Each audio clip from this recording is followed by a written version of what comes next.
Hi there! Good morning, good afternoon, good evening, and good day. RJYC Vlog here. Ruby, RJYC Vlog here. So, ito, kamusta na kayo?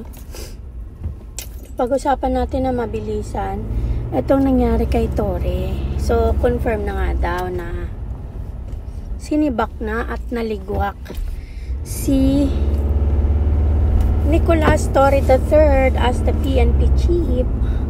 So, anong masasabi nyo dyan? Ang tingin ko dyan, nagkalaglagan na sila, nag-aawayan sila sa kung ano man, power and kasalapian. And yung isa gusto ng ganito, yung isa gusto ng ganyan. So, walang reason, basta walang kabog-kabog pinalitan. Pero I'm pretty sure merong balak yung mga yan. Meron silang masamang balak na niluluto. Kasi every time naman na may mga ganyang nangyayari, merong diversion, right? Kasi like right now, masyadong maingay ang flood control project at hindi tayo dapat manahimik about that. So I think ginawa nilang diversion itong si Dewata Torre. Akala siguro nila ang taong bayan ay makakalimutan ang problema sa flood control project anomaly. Pero ang masaklap, hindi naman ganon katungang at kabungol ang mamamayang Pilipino. So wag nyong titigilan ang pag-iingay about sa flood control project. At if you are watching Mayor Yorme Isko Moreno ng Maynila, meron din daw siyang ibubuking at expose na congressman na may 41 billion na flood control project, pero ang laging lumulubog sa baha ay ang Kamaynilaan. So, he promised na ilalabas niya yung anomalya na yan. And, sino kaya? Baka kaya kasama kaya dyan si Chihuahua, si Abante, at yung maiingay na i-impeach si BP Sara at kaalyado ng mga kampon ng kadiliman. Yan ang nakikita ko dyan, kasabwat sila.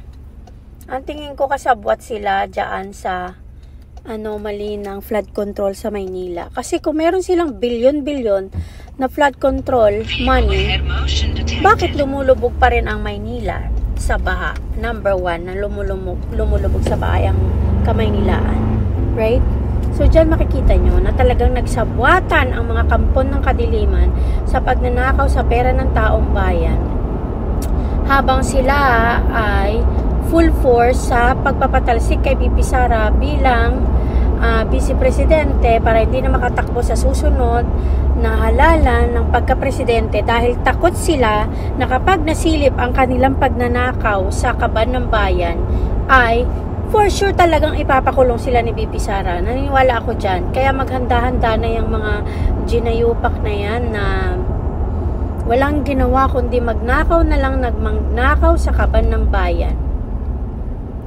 So, naniniwala ako na yan ang reason kung bakit pina-impeach nila si BP Sara. Dahil ayaw nilang maparusahan kapag nabuking ang mga pagnanakaw na ginagawa nila. Yan yun. Yan talaga yun. At naniniwala ako na 100% ng mga nagpa-impeach kay BP Sara, yung mga nasa tuwadcom at traidorcom na nanggipit sa mga Dutertes, sila yan. Sila yung mga kasabwat sa nakawan sa pera ng taong bayan. Naniniwala ako dyan. Kasi kung hindi man, bakit gigil na gigil sila kay BP Sara na wala namang ginagawa sa kanila? At ang galit nila ay parang personal na galit na akala mo ay inagawan sila ng jowa o asawa. Ganon sila kagalit kay BP Sara, 'di ba? So diyan mahahalata mo na at mapagdudugtong-dugtong mo ang reason at pinanggagalingan ng galit nila ay natatakot sila kay BP Sara na masilip ang kalokohang pinagagagawa nila, ang mga pagnanakaw na ginawa nila sa ating gobyerno, at syempre parurusahan sila ni BP Sara. So yan ang naging nila. Ang kailangan nilang gawin is matanggal si BP Sara. O, 'di ba? O, so ngayon, anong nangyari ngayon? Lumalabas na ang kabahuan. So yan yung sinasabi ni PRRD na a day of reckoning. There would be a time of day of reckoning. O, yun na yun.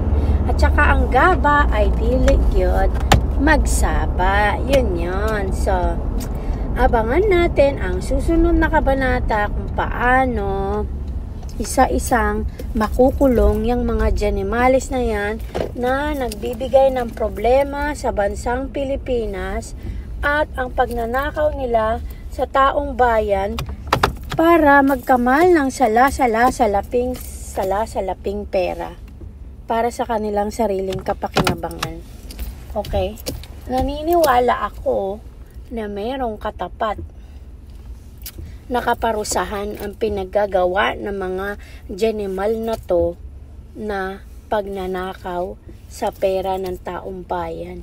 Kaya wag tayong titigil Wag tayong titigil na singilin ang mga Janimales na to. Okay? Again, this is Ruby, RJYC Vlog. Bye-bye. Talk to you later again. Bye!